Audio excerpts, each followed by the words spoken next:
यह मेरा, यह मीत का। बच्चों, आप सभी अपने दोस्तों के साथ रहना, उनके साथ समय बिताना बहुत पसंद करते हैं। विद्यालय में बिताया गया समय जीवन का सुनहरा समय होता है, क्योंकि मित्र साथ होते हैं। मित्रों के साथ केवल खेल कूद ही नहीं होता, बल्कि सीखने का काम भी होता है। आपको पता है, बच्चे पेयर लर्निंग, सह पठन द्वारा बहुत जल्दी सीखते हैं। आचार्य हजारी प्रसाद द्विवेदी जी ने इस पाठ में अपना ऐसा ही एक अनुभव बांटा है। आइए सुनते हैं। हमारे शिक्षक उन शिक्षकों में से थे जिन्हें हार्ड टास्क मास्टर कहा जाता है। उनके डर से हम लोग रोज का पाठ रोज तैयार कर लेते थे। फिर भी 2-3 बालक ऐसे थे जो ना कुछ याद कर पाते थे, ना बताई हुई विद्या को स्मरण रख पाते थे। यद्यपि लिखने का काम वे गलत सही पूरा कर लेते थे। अध्यापक ने उनके लिए एक युक्ति निकाली, और वह भी एक कहानी, जिसे मैं अब तक भूल नहीं पाया और न ही कभी भूल ही पाऊंगा। किसी गांव में 2 बालकों में गहरी मित्रता थी। दोनों एक दूसरे को मीत कहकर पुकारते थे और एक ही गुरु के पास पढ़ने जाते थे। उन दोनों की मित्रता देखकर लोग हैरान थे।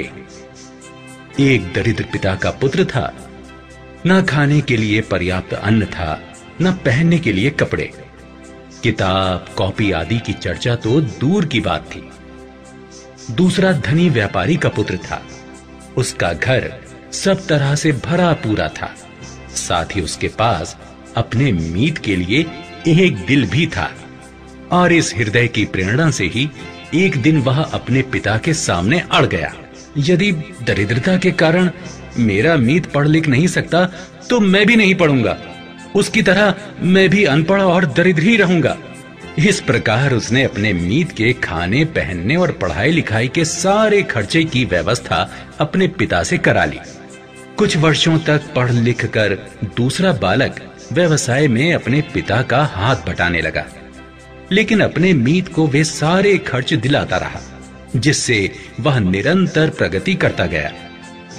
आगे चलकर वह राजनीति, धर्मशास्त्र, अर्थशास्त्र, इतिहास, साहित्य, ज्योतिष आदि नाना विद्याओं के प्रकांड विद्वान के रूप में प्रतिष्ठित हुआ। उसकी ख्याति सुनकर उस राज्य के राजा ने अपने दरबार में उसका स्वागत किया और उसकी विद्वत्ता पर मुग्ध होकर उसे अपना मंत्री बना लिया। इधर बेचारे व्यापारी के भाग्य पर वज्रपात हो गया। अकस्मात एक रात डाकुओं ने उसकी सारी संपत्ति लूट ली और जान बचाने के लिए जब उसके परिवार के लोग घर से बाहर निकल आए, तब डाकुओं ने उसका घर भी फूंक दिया। इसी शोक में उसके पिता स्वर्ग सिधार गए। बेचारा दाने दाने का मोहताज हो गया। परिवार के भरण पोषण के लिए उसके सामने भीख मांगने के सिवा कोई रास्ता नहीं रह गया। एक दिन राजधानी के मार्ग पर अपने पुराने मीत को फटे हाल भिक्षुक के रूप में देख मंत्री को बहुत दुख हुआ। वह उसे घर ले गया। मीत के परिवार को भी बुलवा भेजा। कुछ दिन खिलाया पिलाया। एक दिन व्यापारी मित्र बोला, इस तरह हम कब तक तुम्हारे मेहमान बने रहेंगे? मुझे कुछ धन उधार दे दो, मैं फिर से व्यापार शुरू करूंगा। राज्य का मंत्री होते हुए भी उसके मीत ने अधिक धन एकत्र नहीं किया था, जिससे वह अपने मीत की तत्काल सहायता कर सके। काफी देर तक सोचते रहने के बाद मंत्री ने व्यापारी से कहा, विपत्ति में घबराते नहीं मीत। मेरे महाराज प्रत्येक पूर्णिमा के दिन याचकों को दान देते हैं। जो याचक सबसे पहले सामने आता है, राजा उसे 100 मुद्राएं देते हैं। आज से तीसरे दिन ही अगली पूर्णिमा है। तुम कल रात को ही वहां पहुंचकर मुझसे मिलो। मैं राजा के सामने सबसे पहले तुम्हारे पहुंचने की सारी व्यवस्था कर दूंगा। इस तरह तुम्हें 100 मुद्राएं मिल जाएंगी। इतने में तुम्हारे परिवार का काम तो सुखपूर्वक चल जाएगा और कुछ व्यापार भी शुरू कर लेना। व्यापारी की सूखी आशा लता जैसे फिर से हरी हो गई। दूसरे दिन व्यापारी निश्चित स्थान पर पहुंचा। मंत्री की व्यवस्था से उसे 100 मुद्राएं मिल गईं। वह हंसता हुआ घर लौटा। अब उसका परिवार कुछ सुख से रहने लगा। उसने अपने नगर लौटकर नए सिरे से व्यापार करने की योजना बनाई। दोनों मीत गले मिले और एक दूसरे से विदा हुए। मंत्री राजकाज में लग गया और उसका मीत अपने व्यवसाय में। अनुभवी और विपत्ति का मारा होने के कारण उसने व्यापार में अपनी पूरी शक्ति और बुद्धि लगा दी। व्यापार चमक उठा। उधर मंत्री संपन्न था, लेकिन सुखी नहीं। कारण यह था कि उसका बेटा बहुत नालायक था। लाख उपाय करने पर भी वह कुछ पढ़ लिख नहीं पा रहा था। न वह किसी सिखाई हुई विद्या को याद रख पा रहा था। मंत्री को अपने मीत की याद आई। जब वह उसके नगर आने की तैयारी कर रहा था तो उसके बेटे ने भी साथ चलने की जिद पकड़ ली। इसलिए उसे भी साथ लेकर वह अपने मीत के पास पहुंचा। इस बार उसे उतना ही आश्चर्य हुआ जितना द्वारिका से लौटने पर श्री कृष्ण के मीत सुदामा को हुआ था। मीत सचमुच लखपति हो गया था। उसने मंत्री का भव्य स्वागत किया, लेकिन मंत्री को तो अपनी ही चिंता सता रही थी। मित्र ने जब उदासी का कारण पूछा तो मुंह लटकाए हुए उसने कहा, क्या कहूं मीत, तुमसे सहायता प्राप्त कर मैं विद्वान बना, राजमंत्री भी, पर सारी सुविधाएं होते हुए भी मेरा पुत्र कुछ भी सीख नहीं सका। बातचीत के दौरान व्यापारी मीत ने मंत्री पुत्र के बारे में सारी बातें जान ली तो उससे कहा, बेटे, जानते हो कि 5 वर्ष पहले मेरा क्या हाल था? हाँ, आप एक दरिद्र याचक थे। शाबाश। अब यह बताओ कि मैं लखपति कैसे हो गया? मुझे नहीं मालूम। तो मैं बताऊं? बतलाइए। देखो, तुम्हारे पिता की सहायता से मैंने 100 मुद्राएं राजा से याचक बनकर ली। उनसे मैंने व्यापार शुरू किया।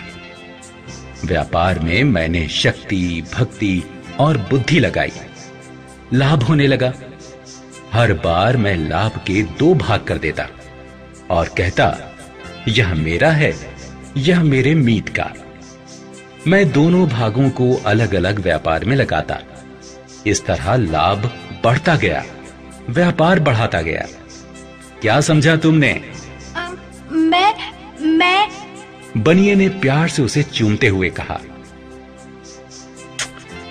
बेटे, अगर इसी तरह तुम भी एक एक ज्ञान को, एक एक विद्या और गुण को अपना समझ लो और अपने लिए तथा अपने मित्रों के लिए दिल और दिमाग में रखते जाओ तो 6 वर्षों में तुम क्या बन जाओगे? मैं ज्ञान और गुण का लखपति हो जाऊंगा। शाबाश बेटे। तुम्हारी माँ, तुम्हारे पिता, मैं, सब लोग यही चाहते हैं कि तुम विद्या और गुण के लखपति बन जाओ। क्या तुम हमारी यह इच्छा पूरी करोगे? अवश्य। अगली बार मैं उसी रूप में आपसे मिलूंगा। पिताजी, अब आप राजधानी चलिए। मैं आज ही से अपनी पढ़ाई में लगूंगा। मुझे रास्ता मिल गया। अब जो कुछ मेरी समझ में आएगा सब याद होगा। मंत्री समझ गया लड़के की बुद्धि खुल गई है।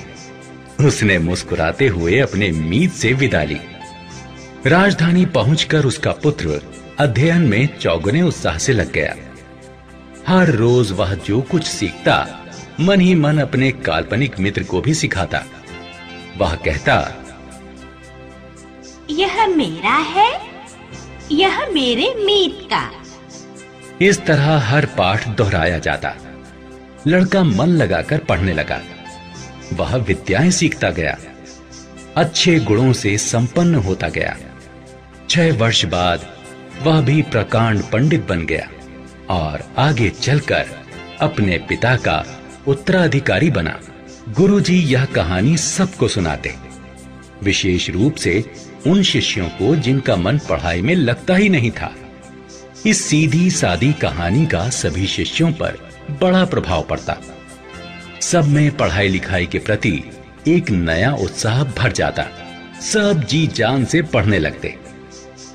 स्वयं ही नहीं पढ़ते, अपने सहपाठियों को भी पढ़ाते। मीत का भाग भी तो रखना था। देखा बच्चों, किस तरह यह पाठ हमें मित्रता का एक नया सबक सिखाता है। मित्रता सिर्फ मस्ती और आनंद का नाम ही नहीं, बल्कि जिम्मेदारी का दूसरा नाम है। हमें मित्र के प्रति सहयोग और सरोकार की भावना रखनी चाहिए, उसे आगे बढ़ने में मदद करनी चाहिए। तो आप सब भी तैयार हैं ना अपने मित्र की मदद करने के लिए?